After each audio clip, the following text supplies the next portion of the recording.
Hey everyone, welcome to day 16 of our YouTube live. For the people who don't know, we are doing 30 days of non-stop, not non-stop, we take a day off, YouTube live videos where we We discuss we did not business. take a day off.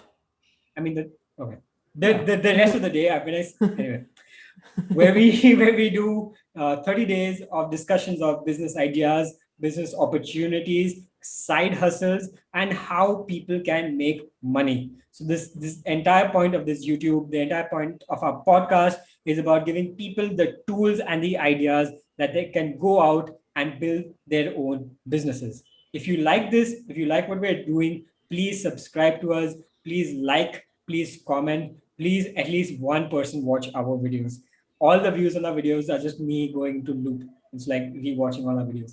Anyway, And visit www.theindiandream.in, which is where most of our content is, podcast, newsletters. So check that out.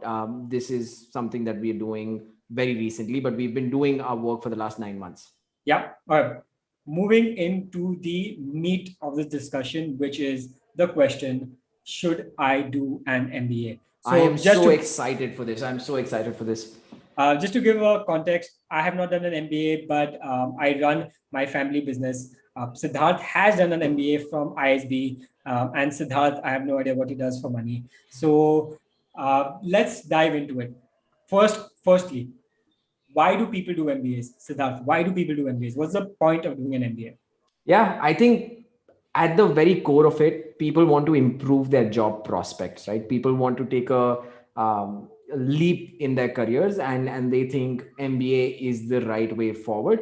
In certain cases, it is. In certain cases, it is not, and we'll get to that. Then there's the curiosity about learning about management, especially for technical people. They want to get into management, and they decide MBA is the right way to learn about that skill set.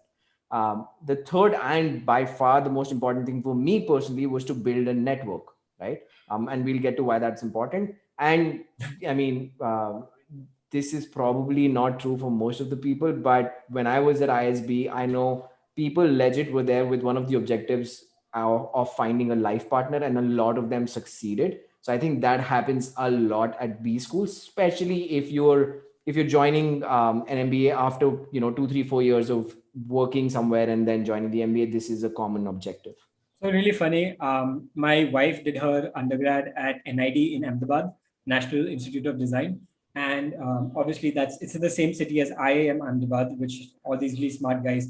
And so what she used to say was that all those IIM guys used to come to NID to find girlfriends because there are not as many girls in IIM, and there were a lot of girls in NID. So yeah, so I guess all those IIM guys used to come to Ahmedabad to find wives or Yeah. girlfriends.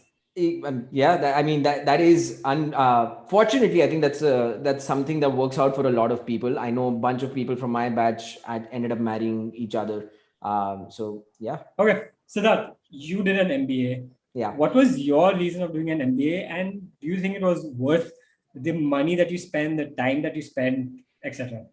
Yeah. So just to give context, I finished my MBA back in 2016 at ISB, which is a 1 year program, fairly expensive.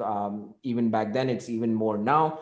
So when you're taking this decision, you really have to think about the ROI that you can get out of it, Return right? of investment. Yeah. Return on investment. Yeah. Exactly, right? For me, it was very straightforward. I'd been in the US for 7 years. I didn't have any professional network here. The people that I had, the network that I had were my high school friends, which, I'd gone to different places or were in Indore and doing family businesses. So for me, a very big reason was to network and sort of make myself enter the startup ecosystem in India, right? In hindsight, could I have done it differently? Sure. I think I could have done it differently by just working at startups and whatnot. But I at no point regret the network that I was able to build with the ISB alumni, right? Other than Ah, that, I think there was some conditioning when you're growing up that MBA was just part of the plan. So there was some of that for sure. But I was very mindful about where I was doing my MBA. I had some admits from the US schools, but I was very sure that I wanted to be in India, and I kept thinking about the ROI, right? Like I'll build a network in the US. I'll, spend all that money in dollars and then come to India. It will make no sense whatsoever, which is why I decided to do ISB 1 year. So the opportunity cost was also lower. In hindsight, it was one of the better decisions that I've taken in my life, and I've taken a lot of stupid decisions, right? I did enjoy my time there. I did enjoy meeting new people there. I enjoyed sort of taking that year off in your career and just like really figure things out. So it went well. Post that, I think I was able to go into the startup ecosystem also using the credibility, using the signaling. That's something that we can talk about also. Um, I'm going to put it on to you, actually. You decided not to do an MBA, right? Like that was a conscious call on your part. Why did you decide not to do one? So if you met me 8, 9 years ago, I was a really, really nerdy kid. I loved to study. I loved to study. And I really wanted to go down that career path of studying more and more and more. So that's why I did a master's in economics. Um, and I thought that I will go down that path of academia. But then also the second thing is I so I was expected to do an MBA because I come from a business family. My entire family has been doing business for I don't know how many generations, and that's exactly why I did not want to do an MBA. I just rebelled against it. I rebelled against the idea of doing it. My dad really wanted me to do the family managed MBA that they have at SPJ and they have at a few other colleges in India. Even ISB, He's you could still go there. Yeah, not happening. The yeah, I was a complete rebel, and that's really the reason why I didn't do it. Um, just thinking back, like, do I regret the decision of not doing an MBA? When I look at your network, Siddharth, I get jealous because the ISB network is so good, and I know that I could have easily gotten the grades to get into an ISB, to get into an IIM. It would have been easy for me. Sorry if that sounds a little like I'm showing off, but I could have done it. And I regret that is the only thing I regret is not having that network because I have friends who went to SBJ and who did the family managed business program, and they have a network of so many friends they can call when they have issues. And that's why I joined different networking organizations. When I joined my family business, I joined Ascent Foundation because I wanted a network of people to help me when I have issues. Except for that, I think I don't regret the decision at all. When Yeah. you're in your family business and you're learning, you're constantly learning every day because there are always new problems, there are always new things that you're learning. And even if you do an MBA, in the end, you're not going to learn from your MBA, you're not going to learn from case studies. You're going to learn when you actually go on your job and you get stuff to do. So I don't really regret doing it. And I'm Yeah. going to give you another point of view. Okay. Before you do that, on the case studies bit, I have a point to add, right? One, any MBA that's not case studies based should be stopped, should just be stopped, like completely, right? Like if you're going to be doing, read how marketing is done and like read the 4 P's of marketing and come write that in the exam, just take it off. There's no point. All of that knowledge is available online, in books, talking to other people. You don't need to do that, right? Case studies MBA is probably the right way to do it, but a big caveat, and I think it's extremely important for people in India, for students in India. The only way to make sense of case studies is if you've gone out and actually worked somewhere, if you have that prior experience to relate it to. If you're going to go to IIT and then just jump to IIM, I mean, it works out from a career perspective. I'm not going to say it's not a good career move. It works out for most people who do this combination, but that lack of experience in middle practically makes MBA useless. The Business. only thing that it's used for is signaling that, right? If Yeah. you're from IMA, you're bound to be smart. The fact that you cracked that cat and you got there and you were with, other smart people for 2 years, I'm sure you learned a lot, but that learning could have been significantly more even if you just spent 2 years in a professional setting. So, okay, you mentioned something called signaling, and I want to address that. Whenever I get resumes, and I get dozens of resumes every week, and I see an MBA, if it's not from a tier 1 college, I genuinely usually don't care so much because the way I look at it, right, is that doing an MBA is a signal to your potential employer that, hey, I'm kind of this smart. Okay, I'll give an example. Uh, let's say there's Siddharth who went to ISB, and then you have another candidate who went to some random college in Bombay. I can't name any. But if I see Siddharth's profile, I will think there's probably a 90% chance that Siddharth is a very high quality candidate. And there's a 10% chance that Siddharth is a bad quality candidate because he went to ISB. If I get a random college MBA, I'm probably thinking that, hey, this person, there's a 40% chance that they're a good candidate and 60% chance that they're a bad candidate. Or even Because 50-50, right? Like basically, because there's no signal. There's no signal, right? And that's why I don't think that you should do an MBA just for the sake of doing it. I'm saying this as from an employer point of view. I don't care if somebody has an MBA. I care more about how they are as a person. I care more about their personality, how motivated they are.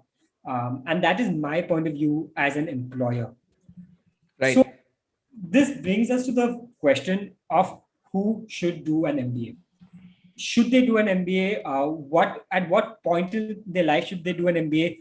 Also, because they're so expensive nowadays. An MBA at ISB nowadays is what, 40 lakhs? 40 lakhs. Yeah. That's insane. That's that's so expensive. Yeah. So who should do an MBA? I think that's a very relevant question. One, I'm going to straight off say it. If you get into a tier 1 college, only then consider doing an MBA. So what are the tier 1s? The IIMs, the ISB? The IIM, the ISBs, MDIs to a certain extent, FMS to a certain extent. If I'm missing out on colleges, don't cancel me. Don't, just because I'm from ISB, I'm not doing that on purpose. But yeah, so get into a really good college, right? One where the signal is high, where, once into your resume, you get entries very easily. I'm not going to brag, but honestly, having ISB on my LinkedIn, on my resume, has opened a lot of doors that would have taken a lot more effort if I didn't have it, right? Like I will tell you this. So this reminds me of a funny story. We recently had a guest on our podcast who was also from ISB, and this person was obsessed with the fact that Siddharth was also from ISB. It was, the constant conversation was like, they just ignored me the whole time. It was just like, Siddharth, you're also from ISB. You should understand this. Siddharth, my ISB fellow. Siddharth, my ISB fellow. It makes a big difference when you're from a good college. I get the same thing. I get a lot of doors open when people see that I went to the London School of Economics for my master's. This signal does have a big impact on the way people see you, the way doors open for you. Yeah. I contact random people on LinkedIn constantly for this podcast, for my job as well. And having that LSE degree, it has an impact. Yeah, and it's not like these degrees have significantly changed us as who we are as people, right? It's not like there was some transformation because of the education there and stuff like that, but it's the credibility, right? Like that's one. So number one, yeah. Now what's number second? two? There are some careers where MBA is just a prerequisite now, right? Like investment banking, getting into top tier consulting, McKinsey, BCG, all of these places. MBA is just a prerequisite, and if that's the kind of career that you want to build, and if that's where you want to get to, you'll probably have to do an MBA. And it goes back to the first point that you'll have to do it from a tier 1 to get into these institutions, right? So two things, right? I think number 3 would be if you have 3 or 5 years of experience. A lot of times I see these tech guys, they get into a tech role, they get 3-5 years of experience, and then they do an MBA. I think it makes sense at that point because you have a tech background and you want to move from just the technical roles and you want to move to a management role. I think at that point it makes a lot of sense to do an MBA. And I have seen friends who do it. I have a friend in the US. He couldn't quit his job because then he would lose his H-1B visa. So then at night he used to do an MBA, and he went far in his career because of that. Yeah. Anyway. So that's one. The other sort of similar is if you want to pivot in your career, right? Like if you're stuck in your career where you don't enjoy the work, you don't enjoy the industry, and you want to sort of pivot, it's very hard to pivot without taking sort of a reset, getting a B school degree. Again, tier one, I keep coming back to like, do it from tier one if you want to do it. Otherwise it's as good as, But I will say there is a risk there also. I have a friend. He went to a tier one school. He paid a lot of money. He took out a lot of loans.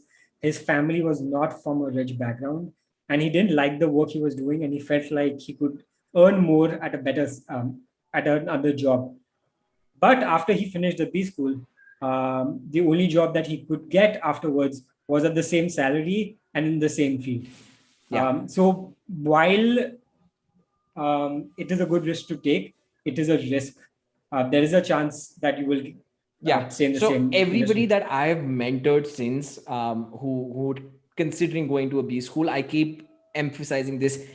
Very important in a 1 year program, but also important in a 2 year program, is know what you're going in for, right? Don't go in blank slate that I will go figure it out there. For this friend of yours, one of the thoughts that I would have sort of asked before he joined was, okay, do you know which field you want to get into afterwards?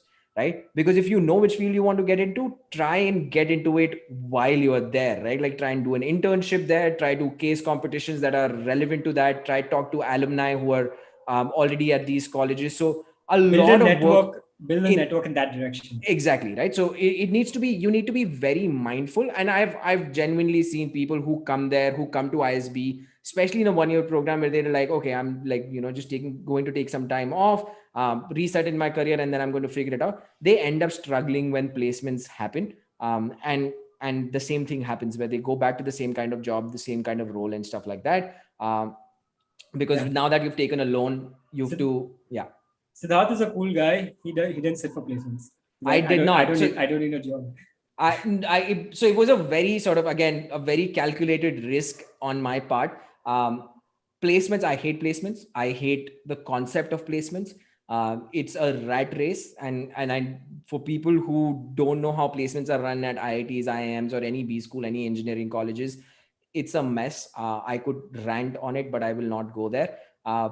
If you're gonna go to a B school, try and figure out where you want to be and try and get a job before the whole placement thing, right? Like just try and build a network, all of Yeah, that. I was going to get to that. That the best way to get a job before placements is networking.